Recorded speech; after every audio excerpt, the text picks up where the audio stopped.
Well, hello everyone. This is Dr. Ayleen, and this is Medicine Walk. And I want to first thank each and every one of you for all of those who reached out to me and who expressed the just a second. I want to. There we go. Okay. So anyway. It was really nice of you guys to reach out to me and to offer condolences, and it really is, it just touches my heart so much, and I do so appreciate each and every one of you for taking the time out to shoot me out a note or an email, and some of you called and just said, that you were sorry that I was going through a hard time, and that, and I know I do, and you matter to me, and I just wanted to say thank you. It helped make a very difficult time that I'm still kind of working through a little bit easier, actually a lot easier. So thanks.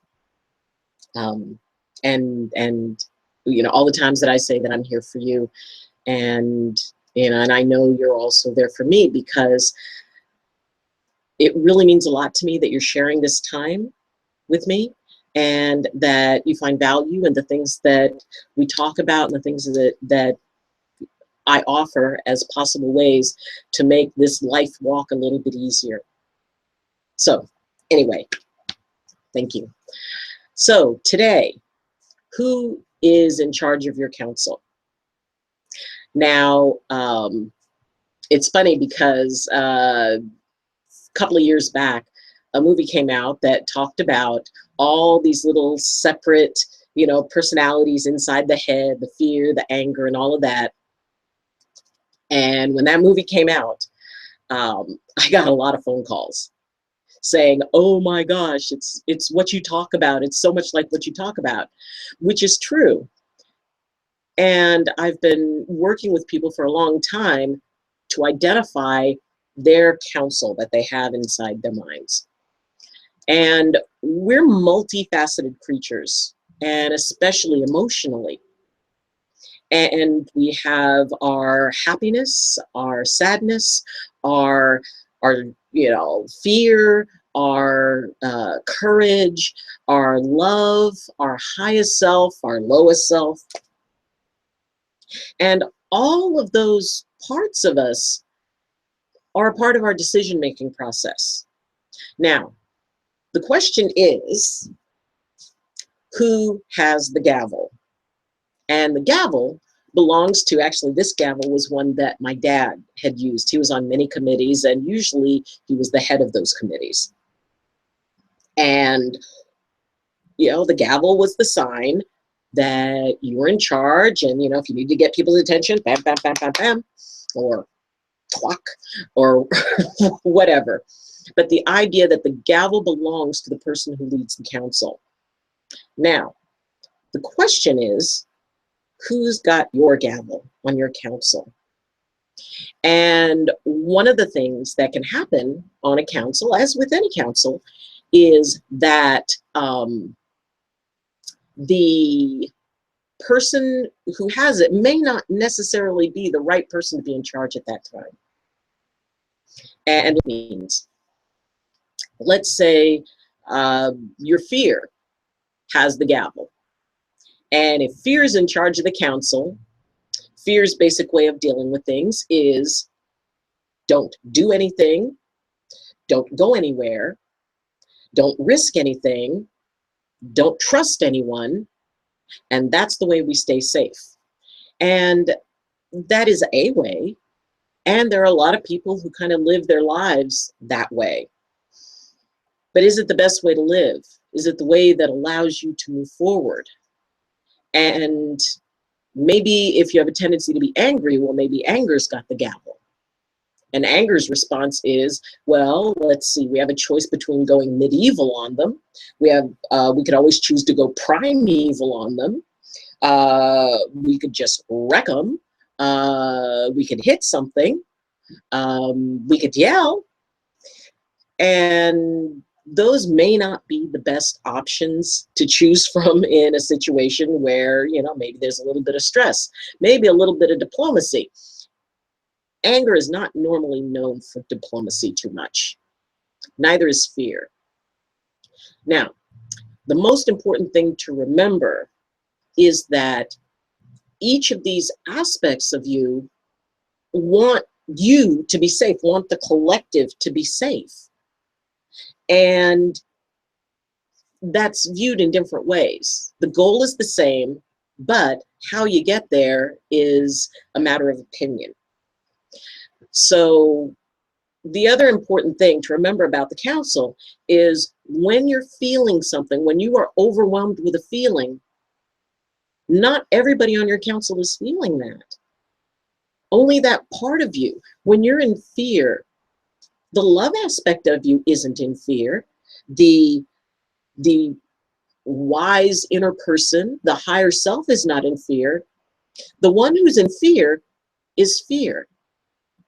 And all of them get one vote, and only one vote. They can filibuster. Fear can go off on a tirade on why everything should be fearful, and they can try to sway votes. Often fear and anger will vote together because fear will go and make sure that they sit next to anger.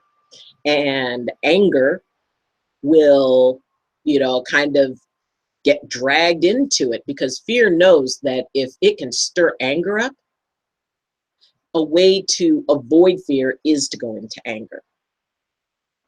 Often when I find myself really upset or find myself feeling angry, I will ask myself, okay, what am I afraid of right now? What is it that is triggering me? What is beyond the anger that is hitting my heart so much that fear has grabbed the gavel? And if I think about it, I can usually find the thing that I'm afraid of fairly quickly.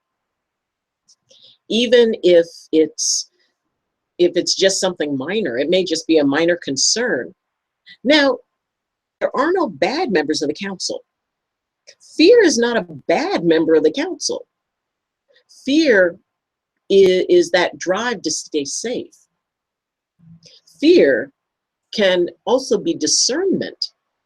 And once you've worked with your council a little bit, then you will find that it's not so much going into fear. It's, whoa, I think we need to think about that. Maybe we need to think about that choice. And that's okay. That's perfectly reasonable. There's a lot of things we should be afraid of doing. There's a mountain lion. I think I'll go pet it. No, fear says no, that's a bad idea. We don't have to do that in order to find out it's a bad idea. The same as anger. Anger is not a bad thing because there are times when it's a really good point to get angry. There are times when it's really important to get angry because it allows you to really be honest with that feeling because it is an honest feeling. Somebody does something that pisses you off. Yeah, now you can go there, but you don't have to stay there. Or as the saying goes, you can go there, just don't pitch a tent. And if you recognize that you're in anger, it's like, okay, anger is, it may not have the gavel, but at the very least, it's calling a meeting. And if you consider that when you feel something strongly, that aspect of you is calling for a council meeting, and you go, okay. Now, the collective you, the mind, the presence, who you are, leads the council. The gavel is yours. You're the only one who should have it. The collective you, the part of you that takes what each aspect offers and brings it in and goes, okay, here's all the evidence, here's what everybody's feeling, Now, what is my choice based on this? What is my conscious choice? And when fear comes in, it's like, okay, all right, fear is calling a council meeting. Everybody comes to the table. Also, anger can be a lot easier to manage if you picture it sitting with a name tag that says, hi, my name is Anger, and it's got a mug saying, don't even start with me. And it, thinking about what each aspect would look like. What would your fear look like? What would your trust look like? For me, when I picture my trust, I picture, a head bandage and an eye patch and teeth missing, and one arm under a crutch and the other one's like in a cast, but it's always thumbs up. It's always like, yeah, let's do this. Even too much trust can be a problem. But but yeah, trust takes a beating. But yet it's still there with the thumbs up because that's its nature, is to trust. So if you have, a feeling of fear and a council meeting is called, and you picture everybody sitting down, and then you as the gavel holder, as the head of the council, says, okay, fear, what have you got? And fear's going to go, oh my gosh, where do I begin? Well, fear, why don't you begin at the beginning? And every aspect of you listens.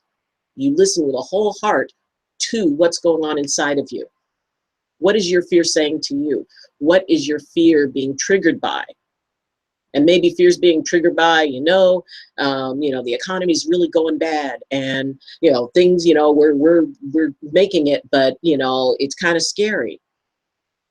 It's like, okay, fear, I hear you. What else have you got? Because what you resist will persist when it comes to your feelings and emotions. If you deny that fear, if you try to tell yourself, well, I'm not going to feel fear, that's not how we work as a species. How we work as a species is that we feel something, and then we have a choice whether or not to acknowledge it. If we don't acknowledge it, it's not going anywhere. Anger that is left unacknowledged is not going anywhere, and it will escalate. It will build up. Somebody cuts you off on the way into work. Oh man, I'm really angry about that, but no, I'm not going to express it. I'm not going to acknowledge it. I'm just going to be in my happy place, and I'm going to, be awesome and generous and all of that other stuff. But anger stays. Anger's going, hey, I called a meeting. We need to talk about this. And you just move on. Nope, sorry, anger, not going to hear from you. Well, then anger's going to go, okay, you're not going to talk to me now. You're not going to listen to me now. Let's find some other stuff that we can get triggered. So, maybe someone bumps you in a line. And it may have been totally innocent, but anger goes, see? And everything that happens, anger is going to start getting more and more and more insistent on, until it reaches the point where you blow up at somebody for absolutely no reason. And you wonder, wow, how did I get so angry? It's because when the first thing happened, anger was not acknowledged. I mean, when you want to tell somebody something, how does it feel if they just say, you know what, I don't want to hear it from you. I don't want to hear from you. I don't want to hear your opinion. I mean, that's kind of hurtful. In my estimation, our emotions work the same way.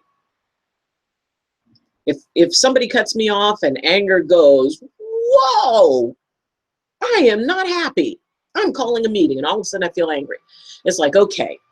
And as I'm driving, it's like, all right, anger, what have you got? Well, you saw what happened. You saw how they treated us. They disrespected us. Let's go follow them wherever they're going. It's like, okay, anger, I hear you, and I understand that, that you're upset. Well, why is this upsetting?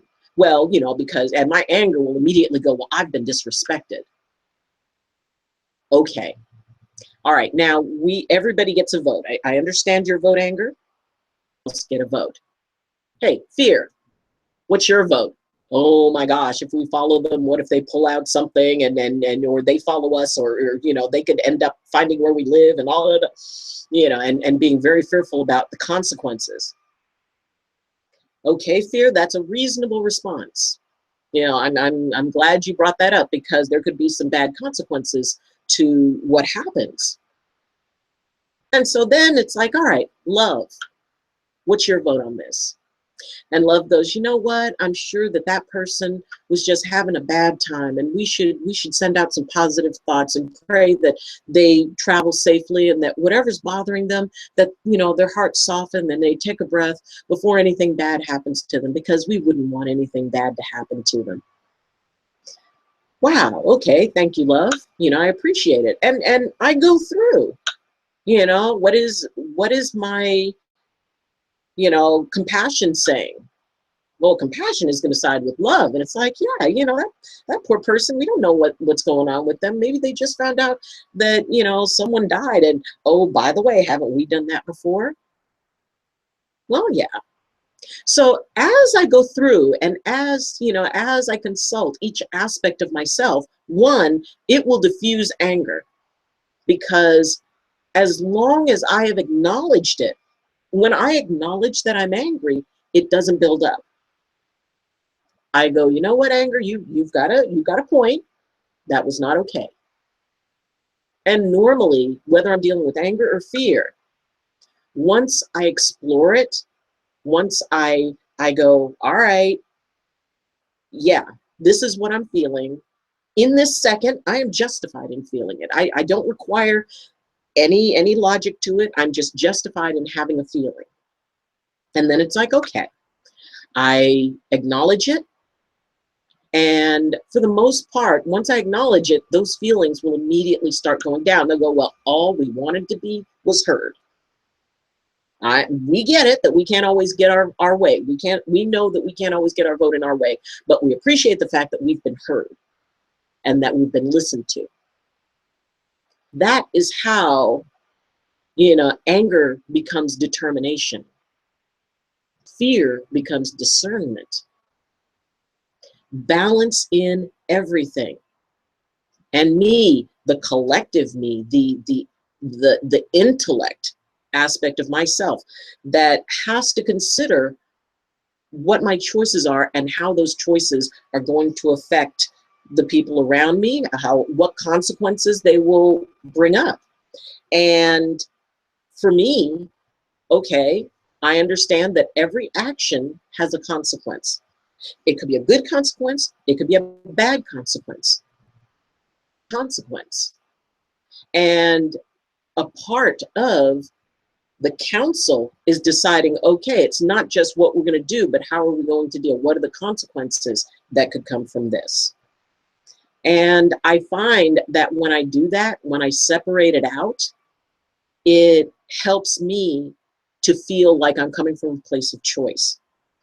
Now, when we're going through grief, as has been, you know, we talked about it last week, and as it has been a very big issue for me, in looking at my grief, sadness has a perfectly legitimate place on the council. And it doesn't have to justify being sad. Sadness is just that something really sad happened. And I'm experiencing sorrow related to it. It is not related to who I am, what I do, how old I am. Sadness is sadness. Sadness is the same for a toddler as it is for an elder. You feel sad because something sad happened. And there's nothing wrong with that. And one of the things about grief is that, you know, maybe sadness is sitting there. Hey, we need a meeting because all is not well in the kingdom. I'm really feeling sad. And I notice that, you know, when sadness happens, when sadness calls a meeting, I have to be very careful and be very attentive, because it's very easy to tell sadness that, you know what, we've got some things to do, but we'll get to you. And for a long time, that was how I went, is that I had other things to do in order to avoid sadness. And it took me a long time to learn, no, I need to stop and say, okay, sadness, what's going on?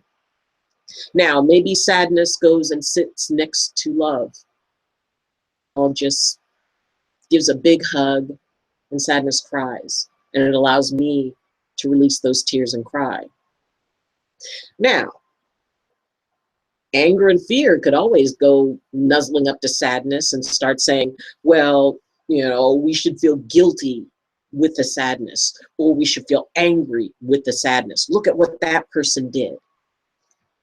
And even sometimes when people pass, it can go into anger. Maybe the person didn't take care of themselves. Maybe, for whatever reason, there may be an anger piece attached to it. Maybe they did something unwise that ended up leading to them dying. And when you have anger and sadness together, that can be a really challenging thing because it keeps sadness from really being expressed. Then suddenly anger's like, oh, well, I'm angry. Now it's my turn.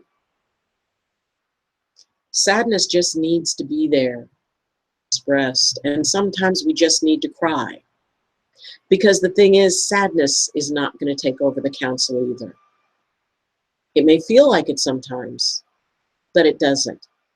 And in fact, by letting sadness have a little while and saying, you know what, everybody, we're gonna hold off on activity. We are going to stop doing what we're doing. And in this moment, we are going to just be in this place with sadness. And then we will get back to work. And then we will do other things. But in this moment, right now, we need to allow sadness to be able to express and be expressed.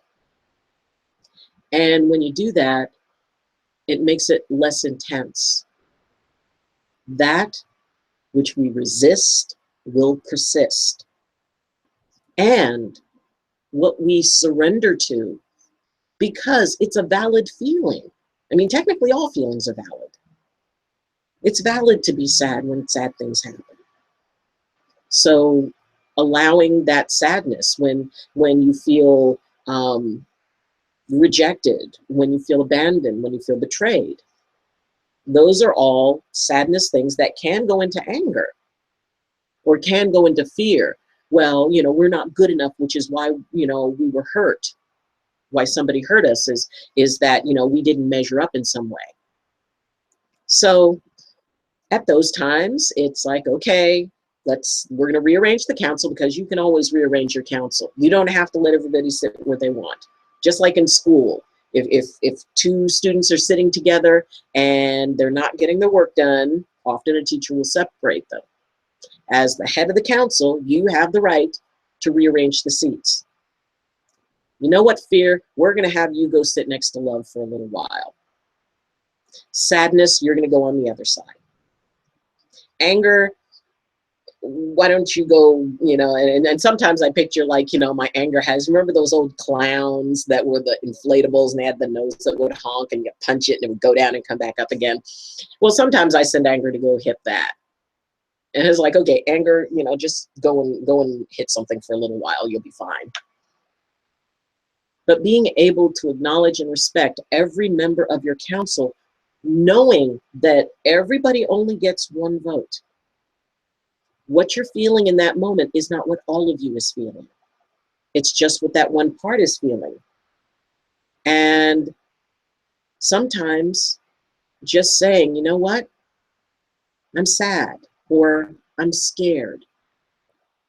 Even when you're feeling angry, if you think about it, it goes, okay, what is scaring me right now? What is triggering my fight or flight response?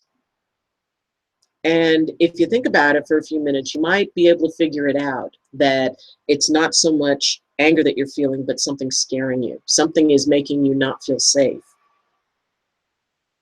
Anger is a defense mechanism because it protects us. It keeps things at a distance. So by acknowledging, okay, first off, yes, I am angry. There's nothing wrong with being angry. There's nothing wrong with expressing that you're angry, keeping in mind consequences for everything. Everything has a consequence. You can be perfectly justified in speaking your truth, but people don't have to like it. And as long as you're ready to deal with whatever consequences come as a result of it, you're okay. If you're not, well, then, maybe you need to check with your counsel, because each person has their own counsel. You're dealing with the people on other people, or you're dealing with other people's counsels. Maybe somebody has had anger brewing all day and you go up to them and say something perfectly innocent, and then boom, you catch it with both barrels, which triggers your counsel. Also, lobbyists. Lobbyists are the teacher who believed in you, who's always there saying, hey, you can do this, you can do this. Or maybe it's the thing bad to you and discouraged you and told you you'd never be able to accomplish anything. All of those people have a place. They're not voting members, but they will lobby like a son of a gun. Always trying to influence the council. It's important to realize that they're there. Who's influencing your council? Who's adding their story to try to manipulate how you respond, to take away your ability to act and put you in mode of reacting? Being head of the council and holding the gavel, that you choose action, that you get to choose action, that no matter what, and I mean, sometimes it's a struggle. There are times when I'm going along and all of a sudden I just feel bad, and I notice that my gavel was sitting up front and somebody snuck up and they just grabbed it and ran with it. And I was like, all right, fear, I see you. You put that back. I'll listen to you, but you put that gavel back. And then they come back and they put it down. They say, well, I just need, the rules, call a meeting and I'll listen to you and we'll all listen. We live in community, both externally and internally. What is your inner community telling you? Who's in charge of the community? Is it mob rules, or do you lead your council? It's a lot easier than you might think. All it takes is a little practice. All it takes is knowing that everybody gets one vote, and you as the leader take in everyone's opinions, everyone's votes, and say, all right, I want to thank everybody for contributing to this issue. Now, this is my decision. And don't worry, we're going to be okay. To value yourself means you value all of yourself, because we are creatures of both light and shadow. And it really doesn't work if we neglect one for the other. Being in balance, being in harmony with all of the parts of yourself, accepting all of the parts of yourself, warts and all, as the saying goes, will allow you to be able to love yourself and like yourself for all of yourself. Try it out. Look at who's on your council. Think of the influences. And when you feel something very strongly, stop and go, okay, anger's calling a meeting. Anger, what have you got to say? And let it have its say. No judgment. And you might find that if you look at some of the other members of your council, love, faith, spirit, compassion, your highest self, they're not voting that way. And you get to make the choice because you lead your council. It's a good council. It helps you survive. It helps you be more. Listen to it, but the choice is yours. So thank you for joining me. And if you like this, then you can, definitely, I would appreciate if you would like, share, comment, because I love comments, and subscribe to this channel. And when you subscribe, click the little bell for the notifications, and that way you'll always be notified when a live stream is going to be happening. And so we will be back next week. And in the meantime, I wish you balance and I wish you blessings from my heart to yours.